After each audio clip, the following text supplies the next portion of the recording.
বাংলাদেশে ধর্ষণ আজ শুধু একটি খবর নয়, এটি একটি ভয়াবহ বাস্তবতা। প্রতিবছর আমাদের দেশে শত শত ধর্ষণের ঘটনা রিপোর্ট হয়, কিন্তু সত্যটা আরও ভয়ঙ্কর।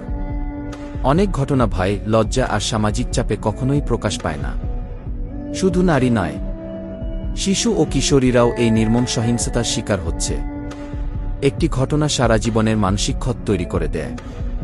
ধর্ষণ কোনো ভুল নয়, এটি একটি গুরুতর অপরাধ।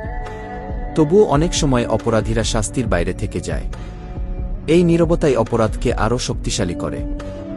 নীরব থাকলে অপরাধ বাড়ে, আর প্রতিবাদ করলেই শুরু হয় পরিবর্তন। আমাদের দরকার সচেতনতা, দ্রুত বিচার এবং ভুক্তভোগীর পাশে দাঁড়ানো। ধর্ষণের বিরুদ্ধে কথা বলুন, অন্যায়ের বিরুদ্ধে দাঁড়ান। একটি নিরাপদ বাংলাদেশ আমাদের সবার দায়িত্ব। চুপ থাকা নয়, প্রতিবাদী সমাধান।